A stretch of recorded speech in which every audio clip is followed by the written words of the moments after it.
Assalamualaikum warahmatullahi wabarakatuh.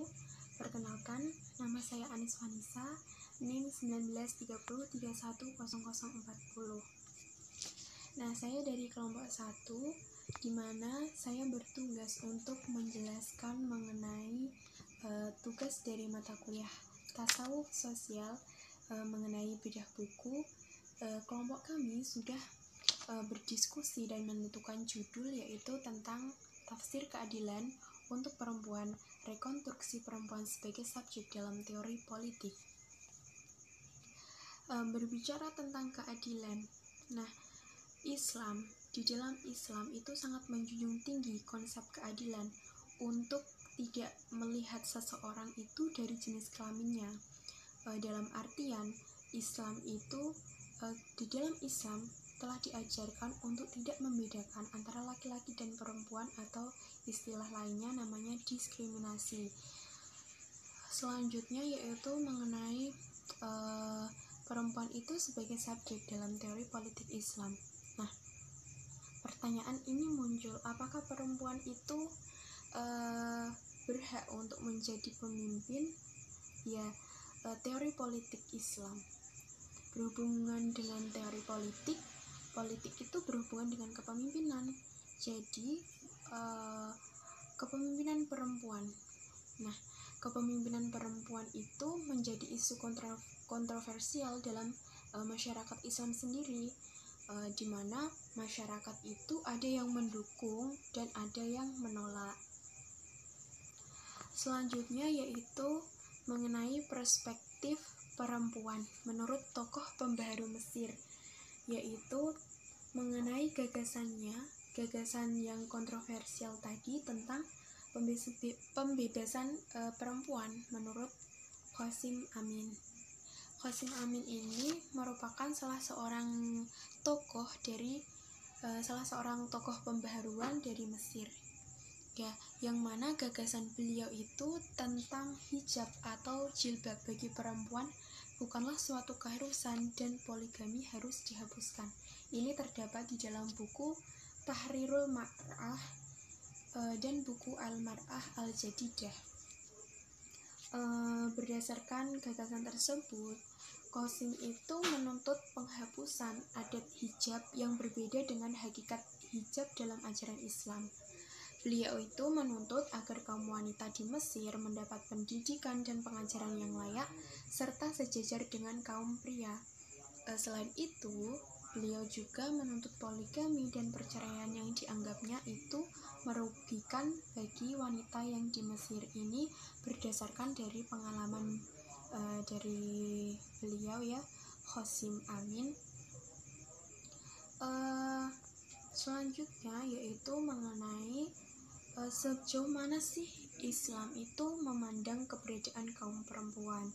Nah, dalam kehidupan beragama seringkali dijumpai banyak penafsiran atas teks suci, sehingga mengacu adanya perlakuan atas yang cenderung diskriminasi dan berakibat pada penempatan wanita pada posisi yang lemah atau terpinggirkan. Ya, dalam sebuah hadis itu dijelaskan bahwa ketika Nabi Muhammad SAW ditanya oleh sahabat, siapa di antara manusia yang paling utama untuk dihormati? Beliau menjawab, ibumu. Kemudian siapa lagi? Tanya sahabat lagi. Ibumu. Lanjut Nabi lagi. Siapa lagi? Tanya sahabat ketiga kalinya. Ibumu. Jawab Nabi lagi. Siapa lagi? Tanya sahabat lagi. Nabi pun kemudian menjawab, ayahmu. Ini terdapat di dalam hadis riwayat Bukhari dan Muslim. Iya, sebenarnya jika kita melihat dari tabiat antara laki-laki dan perempuan itu memang berbeda. Namun dapat dipastikan bahwa Allah Subhanahu wa Ta'ala telah menganugerahkan potensi dan kemampuan kepada perempuan sebagaimana yang telah menganugerahkannya kepada laki-laki. Jadi Allah itu telah menciptakan manusia yang berbeda-beda, laki-laki dan perempuan itu pasti memiliki kelebihan dan kekurangannya masing-masing. Ya, dari hadis itu jelas ya bahwa perempuan dalam Islam itu memang benar-benar mendapat tempat yang mulia. Mereka itu ditempatkan sebagai mitra yang sejajar dengan laki-laki.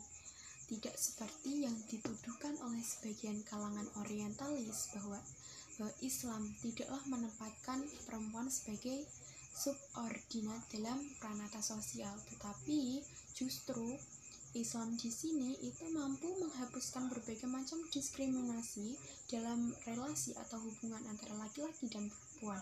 Jadi Islam itu sangat menekankan konsep keadilan antara perempuan dan laki-laki. Jadi jelas ya, antara perempuan dan laki-laki itu memang memiliki kodrat yang berbeda, di mana masing-masing itu memiliki kelebihan dan tidak bisa disamakan. Wanita itu bukanlah dipaksa atau terpaksa dengan aturan Islam seperti hijab tadi yang dikemukakan oleh tokoh pembaharu Islam ya, tokoh pembaharu Mesir. Namun wanita itu sangatlah dihormati dan dimuliakan di dalam Islam. Selanjutnya materi terkait tentang tafsir keadilan untuk perempuan, rekonstruksi perempuan sebagai subjek dalam teori politik akan dilanjutkan oleh rekan saya. Cukup sekian pembahasan dari saya. Wabillahi taufiq wal hidayah. Wassalamualaikum warahmatullahi wabarakatuh.